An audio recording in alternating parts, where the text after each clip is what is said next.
Silver has always been the quiet metal, the one everyone overlooks, the one that moves slowly until it suddenly does not. But something unusual is happening right now. Something that analysts at major institutions are finally admitting openly. According to multiple reports, Bank of America has confirmed what many independent researchers have been warning about for years. The breakout is not coming. It is here. And the target some analysts are now discussing is $75 by mid-2026. Yes, 75. Not in a distant future. Not someday. But potentially within the next 18 months. Now here is the strange part. Most people still think they missed the opportunity. They see silver rising into the mid-60s recently and assume the train already left the station. But if you look beneath the surface, if you study the pattern that has repeated again and again across commodity history, you begin to see something different.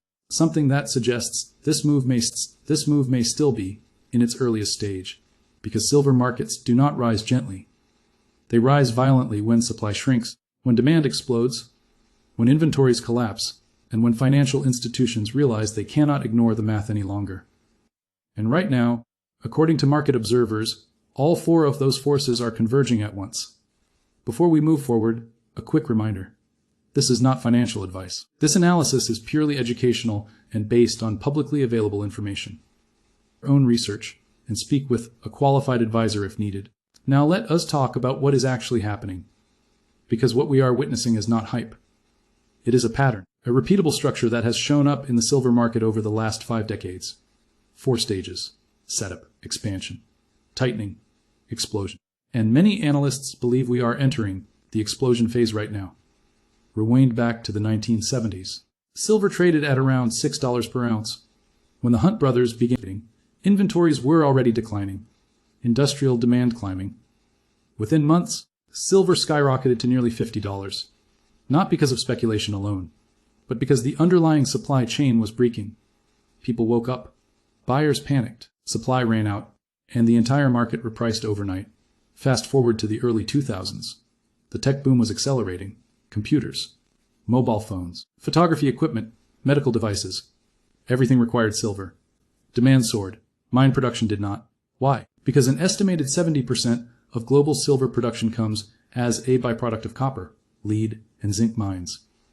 If those metals are not booming, silver does not increase meaningfully, so inventories fell throughout the late 1990s. And by the early 2000s, silver began climbing steadily again. Then came the global financial crisis. Fear surged. Money printing surged. Investors rushed into hard assets. Silver spiked from under $10 to over $20 in a matter of months. The pattern repeated. Scarcity plus demand spike equals breakout. But today is different. Very different. Because for the first time in history, industrial demand completely dominates the market. Solar panels alone consume hundreds of millions of ounces per year. Electric vehicles require increasing amounts of silver for wiring and conductivity. 5G networks need silver. Medical devices need silver. Artificial intelligence infrastructure needs silver. And unlike the photography demand of decades ago, none of these sectors are slowing down. In fact, they are accelerating at a pace never witnessed before in the silver market. According to various industry estimates, from 2020 to 2025, the global silver market has run deficits every single year. Not small deficits, historic ones. Hundreds of millions of ounces missing from the balance sheet. Inventories falling to levels that analysts call dangerous. And some reports suggest that 2024 alone saw a deficit exceeding 280 million ounces. Now combine that with a new wildcard. China, one of the largest consumers and producers of silver on Earth. According to multiple research outlets, China is expected to implement export restrictions on silver beginning in early 2026, meaning a massive portion of global supply might no longer reach international markets. That is the kind of shock that can send a commodity into a vertical move. That is the kind of shift that triggers panic buying among industrial users. And that is exactly what several institutions are preparing for. Bank of America analysts have already pointed to the breakout structure in silver charts. Other firms are projecting similar outcomes. Some foresee $65 to $70 in early 2026. Others mention the mid-70s by next summer, and a few even argue that if deficits continue and global inventories slide further, Triple-digit silver might not be unrealistic. Why? Because the math is unforgiving, and the math does not care about opinions. The world is entering a phase where silver demand is structural, meaning it is locked in. Solar infrastructure will keep expanding. Electric vehicle adoption will keep accelerating. Artificial intelligence data centers will keep consuming power and metals. None of these industries can simply turn off demand, and none of them have a substitute that replicates silver's conductivity, reflectivity, and efficiency. This is why analysts insist that the tightness we are seeing is not temporary. It is not cyclical. It is structural. And when a structural deficit meets shrinking inventories, historically the next phase is violent price repricing. That is the storm gathering right now, the one that Bank of America and others are finally acknowledging. So let us break down what is actually happening inside the supply chain. Because the headlines only tell part of the story. The real crisis is underground, literally. Global silver mining is not keeping up with global silver consumption. And that is not because miners are lazy or slow. It is because silver simply is not mined the way most people assume. An estimated 70% of worldwide silver output comes as a byproduct of other metals.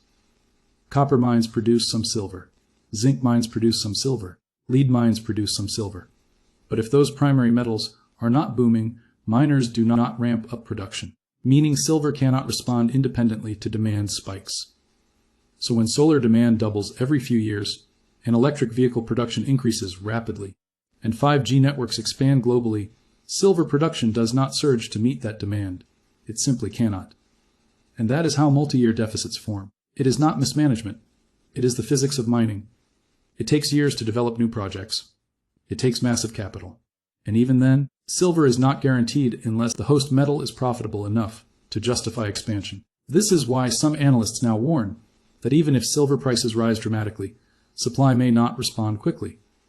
New mines can take 7 to 10 years to come online. By that time, deficits could have eaten through another billion ounces of global inventory. Now let us talk about inventories, because inventories are the part nobody outside the industry watches. When gold is scarce, the market panics. When copper inventories hit lows, manufacturers struggle. But silver inventories are collapsing quietly, while most investors are distracted. According to data referenced by market observers, COMEX registered silver inventory has been falling for multiple consecutive years. London vaults have been reporting similar declines. India has been importing record volumes. Industrial users have been paying rising premiums just to secure shipments. And then there is a detail most people miss. Silver is consumed permanently. Unlike gold, which sits in vaults, jewelry boxes, and bank reserves, silver is used up in products, electronics, solar cells, and industrial components. Most of that silver never returns to the market. It sits in landfills or inside devices that will not be recycled for 20 or 30 years, meaning every deficit year is not just a temporary imbalance. It is a permanent removal of metal from the global supply pool. Now consider what happens when you combine long-term structural demand with long-term structural removal. The market tightens, steadily at first, then rapidly, then violently. That is the phase analysts believe we are approaching right now. Meanwhile, monetary policy is adding fuel to the fire. The Federal Reserve has been cutting rates slowly to support economic activity. Lower rates weaken the currency and strengthen commodities. Historically, gold has already responded. Silver, with its dual identity as both monetary metal and industrial metal, responds even stronger in environments where currencies are being devalued while industrial sectors expand. Bank of America recently acknowledged the breakout pattern in silver. That alone is significant because large institutions typically wait until trends are undeniable before making such statements. They do not want to be the first ones. They want to be the correct ones. So if Bank of America is publicly mentioning it, that means the underlying momentum is already too strong to ignore. Technical analysts agree. Silver's chart shows a multi-year consolidation finally breaking upward. Some call this the largest coil in decades. And when a market coils for that long, the release is often explosive. Targets between $60 and $70 are already being mentioned by several institutional analysts. More aggressive models place mid-$70 targets around mid-2026. And some point to triple-digit possibilities if the breakout accelerates. But the mainstream investor still does not see it. And that is the most interesting part. Mass awareness is low. Retail participation is low. Most people are not watching silver. They are watching crypto, the stock market, or technology narratives. And historically, silver begins its most aggressive moves before the public catches on. By the time mainstream media starts discussing shortages, it is usually too late. And that is what creates the setup for a potentially historic repricing. Industrial buyers are already competing. Inflows have been climbing. Countries like China are shifting policy. Global inventories are falling. Miners are unable to increase supply quickly, and major institutions are now recognizing the trend. Some analysts predict a staged move. First, the breakthrough into the mid-60s, then a retest, then an aggressive surge toward 70.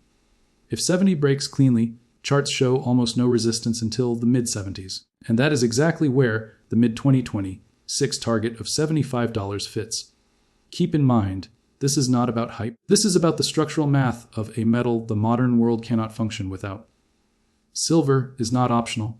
It is mandatory for clean energy, electrification, communication, computation, and healthcare. And when a mandatory resource enters sustained deficit, price does not adjust mildly. It adjusts dramatically. Now let us discuss what could happen after silver potentially reaches the $70 to $75 range. Because if the deficit deepens through 2026, and if China fully implements export restrictions, as many analysts expect, then the $75 target might not even be the end of the move. It could be the midpoint. Consider this scenario. Solar deployment continues accelerating. Artificial intelligence data centers require more conductivity infrastructure. Electric vehicle adoption expands across Europe, Asia, and North America. Each of these sectors consumes more silver annually, even if small efficiency improvements reduce per unit usage. Total demand still rises because production volume expands faster than efficiency gains.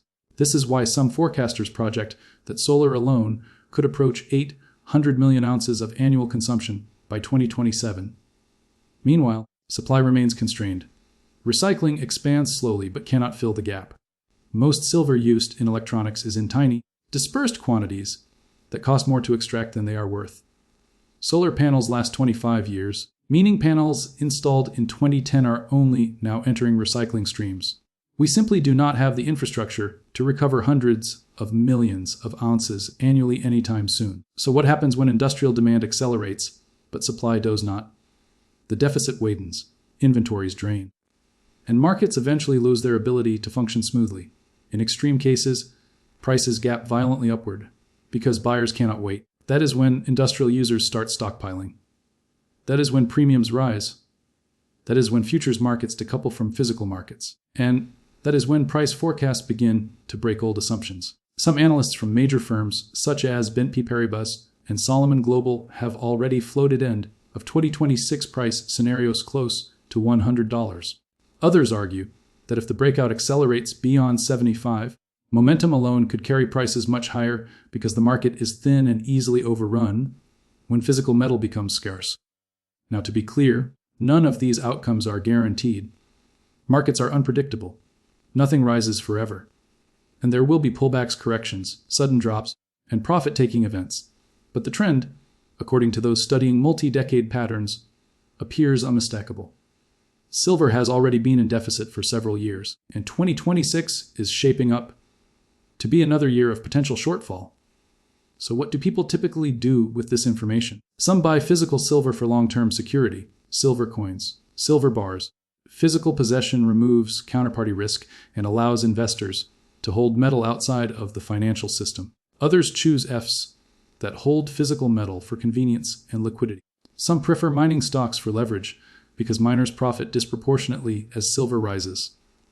And many simply watch from the sidelines, assuming the pattern will break this time. But if the pattern does not break, if the structural forces continue tightening, then silver could become one of the most asymmetric opportunities in the commodities space. The downside might be limited compared to the potential upside if targets of $75 or even $100 come into play. Which brings us back to Bank of America. When institutions of that size begin acknowledging breakout patterns, it usually means the data is overwhelming. It means inventories are tight enough to warrant attention. It means global demand is rising faster than the models predicted. and it means analysts can no longer dismiss the possibility of rapid repricing. Silver is not speculative hype. It is a fundamental resource the 21st century depends on, from solar cells to batteries, microchips to medical tools, communication networks to electric infrastructure. Every technological leap increases silver consumption, and the next decade is expected to bring the most rapid expansion of electrification and computational infrastructure ever recorded.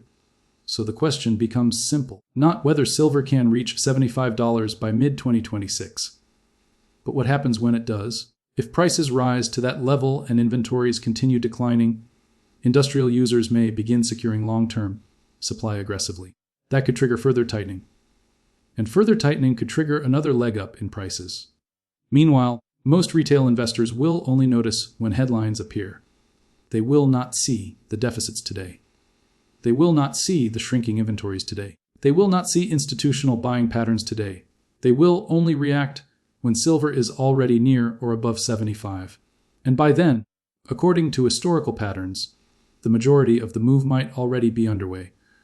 Throughout human history, every civilization that expanded its money supply aggressively while demanding more industrial resources eventually faced a reckoning.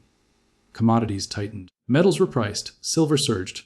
The pattern has repeated across centuries, and the underlying forces driving it have not changed. Scarcity, demand, currency debasement, and human nature. The potential breakout to $75 by mid-2026 is not a random prediction. It is a continuation of a story that began long before any ovus were born. The question now is not whether the pattern exists, but whether we choose to pay attention to what the pattern is pointing toward.